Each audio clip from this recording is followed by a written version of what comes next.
Yesu ashimwe. Turasuza mu izina rya Yesu. Twizeye ko buri amahoro kandi turashimira iteko Imana yaturinze. Reka dusenge kugira ngo tutangire amateraniro yacu. Mwami, tuza mu izina ryawe, turagije amaboko yawe bari natwe, tugire neza, turifuza kumva ijwi ryawe. Reka tuganirize, reka umwuka watuganirize, reka uvuga natwe Mwami, ijambo ryawe rihindura ubuzima bwacu. Turagushima Mwami kuko uri hagati yacu kandi tuciye bugufi imbere yawe. Ugaragare, useruke, utwereke inzira kandi umucyo wawe umurike mu buzima bwacu. Cyubahiro n'ishimwe ribe ryawe mu izina rya Yesu Kristo Imana yacu. Amen. Tutatinze, reka tumve indirimbo hanyuma tuze kumva ijambo ry'Imana.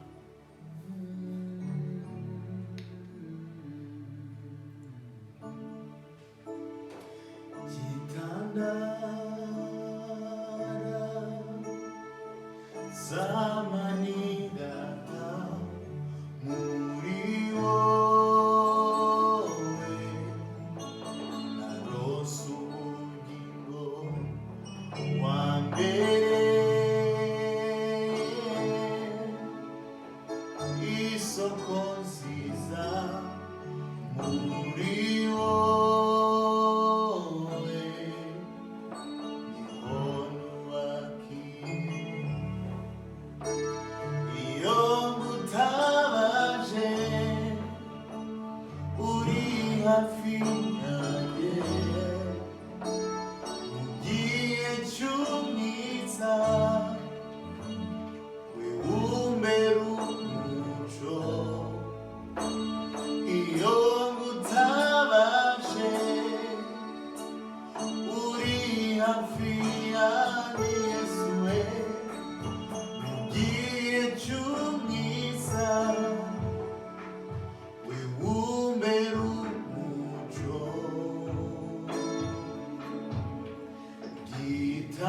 Gitandara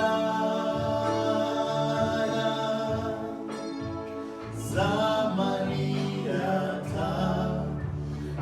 muri wowe narose ubugingo wa mbere,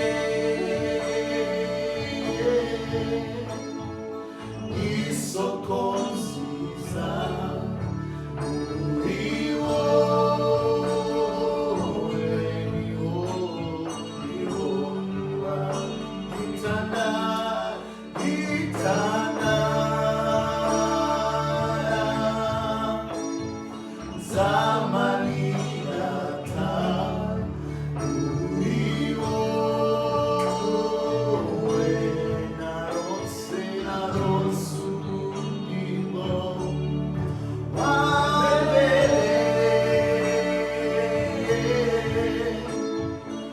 isoko nziza muri wowe.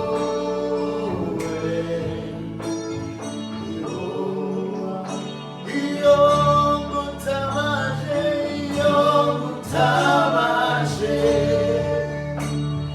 uri hafi yanjye, mu gihe cy'umwiza umbera umuco. Iyo ngutabaje uri hafi yanjye, mu gihe cy'umwiza umbera umuco. Igihe gutabaje. Zamanira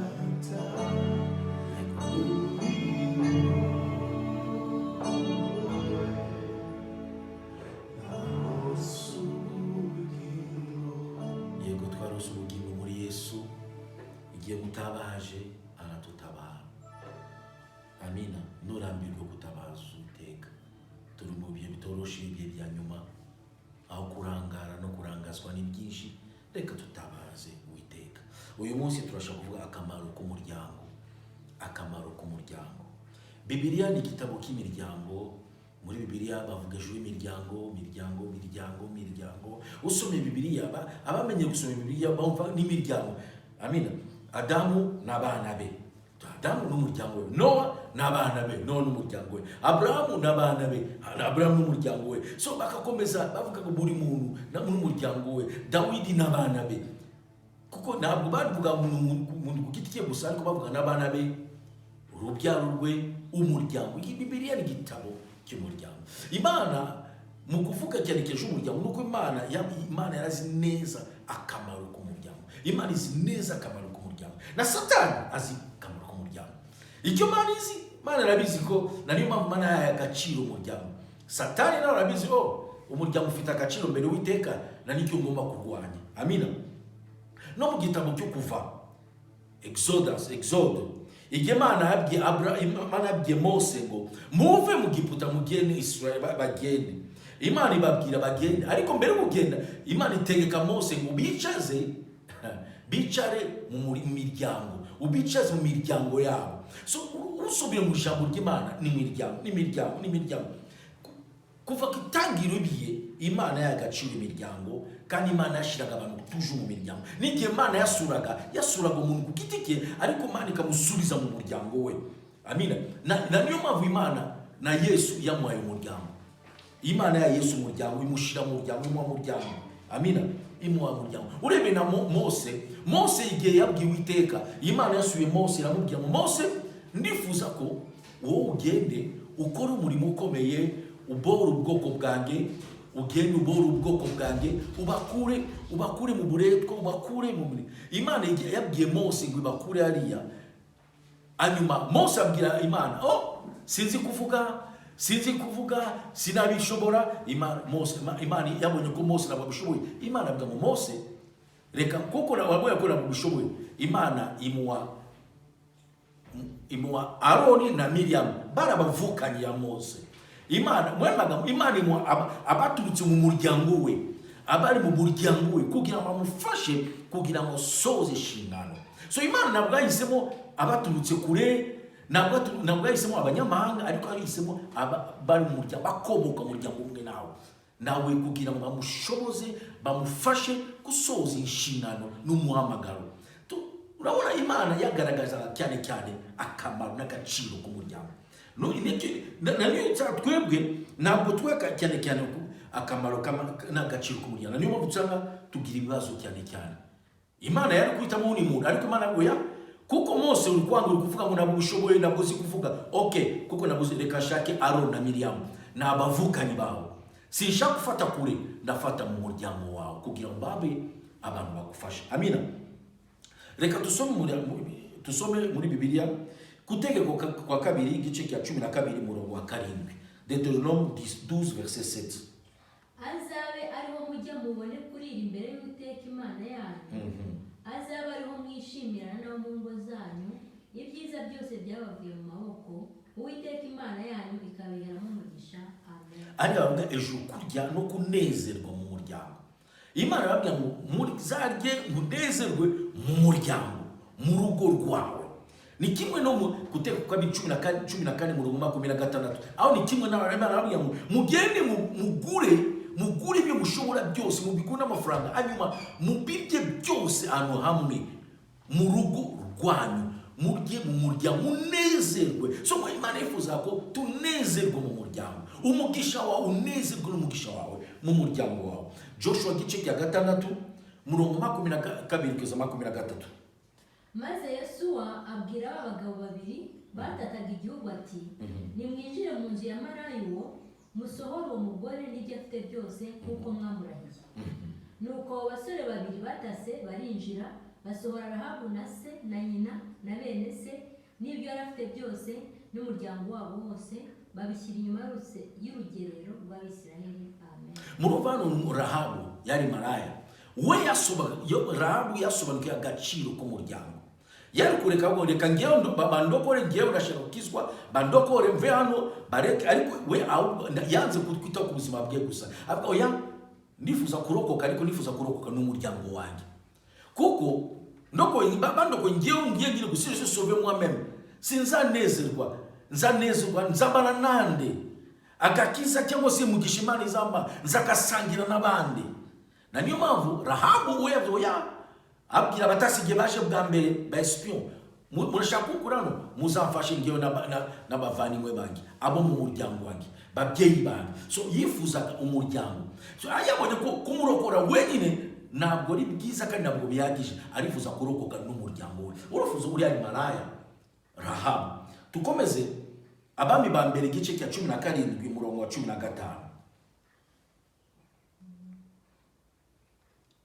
Abami ba mbere un roi 17 verset 15. Nuko aragenda bigenza nk'uko Eliya yamubwiye, kandi uwo mugore na Eliya nawe mu rugo rwe bamara iminsi babirya. Amen. Urumva uriya mudamu yumviye ibyo Eliya yamubwiye. Igihe yumviye ibyo Eliya yamubwiye abona umugisha. Ijambo ryavuga ngo abona byo kurya we kuko yakoze umugati ibyo yifite bikeya gusa, ariko kuko yumviye umukozi w'Imana. Ijambo ryavuga ngo nabwo bavuga ngo amerwa neza we amerwa neza we n'umuryango we. So igihe Imana igusuye, Imana impamvu yavugaga umuryango kuko Imana avuga ngo igihe Imana isuye umuntu imusura we ku giti cye ikamusura n'umuryango we. Amina. Ikasura n'umuryango kuko Imana izi neza agaciro k'umuryango. Murongo wa nyuma Yohana igice cya 19 murongo 25 kugeza 27. Nyina wa Yesu na nyina wabo na Mariya muka Kiroba na Mariya Magadalena bari bahagaze ku musaraba wa Yesu. Nuko Yesu abonye nyina n'umwigishwa yakundaga ahagaze bugufi, abwira nyina ati, mubyeyi, nguyu umwana wawe. Maze abwira umwigishwa ati, nguyu nyoko. Uhereye uwo mwanya uwo mwigisha amujyana iwe. Amen. Ari ni Yesu ari ku murongo ndawukunda. Nimba ufite Bibiliya ushire karongo kuri uwo murongo. Souligne ce verset, Jean 19 verset 25 à 27. Urumva baje ku musaraba babambye Yesu ku musaraba. Yesu abona gahinda kamina, abona n'umwigishwa akundaga yari Petero na Yohana ari ku Rwanda ari baba gahinda nyina afite avuga mudamu ngo umuhungu wawe yabonye aho kumusiga wenyine. Ndashaka kumusigira umuryango kuko abasesengura Bibiliya komantere Bibiliya avuga ngo papa wa Yesu deja yari yapfuye, Yosefu yari yapfuye kera. So Yesu niwe ari mukuru, yari imfura. Yebabambye Yesu arareba mukuru umuryango nawe aragiye. Mariya atangiye kubaza ese nzasigara wandi.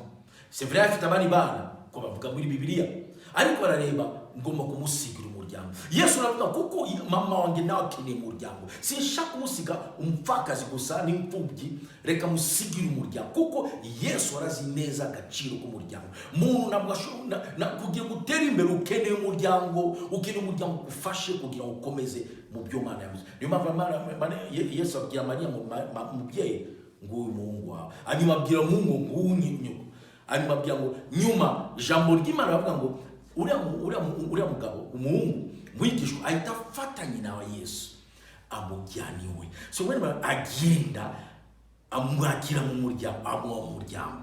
Yesu arazi agaciro k'umuryango, ariko twebwe dusuzugura umuryango. Wambwiye se pastor ko ngewe ni nyenyine na bavandimwe mfite n'ababyeyi mfite, ariko nawe uri umuryango kuko ndabaza kukomokaho mu muryango utiteguye neza bizakugora. Igihe Imana yajya mu muryango y'umugisha, Imana yabwiye ngo nzakumusha wowe n'urubyaro rwawe. Amen. N'abazakukomokaho kuko Yesu ni Imana yazi neza agaciro k'umuryango. Ariko Satani nawe arabizi. Satani azi agaciro k'umuryango. Satani azi imbaraga azi uburemere umuryango. Niyo Satani icyo arwanya cyane ni imiryango. Reka mabereke strategy zimwe cyangwa se buryo bumwe Satani arwanya. Icyambere, Satani atuma imiryango itagira imbaraga. Weaken family, affaiblir les familles. Ukasanga muri famille cyambere gutuma famille umuryango n'ugira agace n'ukomeye. Ukasanga abantu nabo bari kumvikana, abantu bakasubirana mu muryango, abantu bakangana mu muryango, abantu ukumva ntabwo mu muryango bakumva ntabwo baha agaciro umuryango wabo, ntabwo bahura umuryango. Ukasanga muravukana ariko ntabwo muhura kugira mufate umwanya wo gusenga. So umuryango wawe nta kamaro, ntabwo ukomeye. Cyambere. Cya kabiri, atandukanya abantu bari turutse mu muryango umwe. Cyambere, kutuma itagira itakomera. Cya kabiri gutandukana abantu ari divorce. Birababaje kubona abakristo batanduka, kitwa muri umukristo ariko ukaba divorce. Malaki gice katavuga Dieu est le divorce. Imana yanga divorce. Urinde kugira ko divorce. Divorce cyane n'abantu basezeranye, bakoranye ihango. Nimba umuntu yakoranye ihango yasize imbere y'Imana, ni tegeko mugomba kusazana cyangwa se umwe akata kwitega, kuko muyemeje kubana karamata ubuzima bwanyu bwose. Niyo mpamvu abantu bakerensa. Les gens jouent avec une alliance. Les gens barakinisha covenant. Mnabubia kachuka sema umuntu kuko ntabwo tumvikanye turatandukanye. Uratandukanye ugiye. Uratandukanye muburi mubiki. Uri mu muvumo. Umuntu wese watandukanye uba bashakanye ari munsi y'umuvumo, la malédiction de Dieu.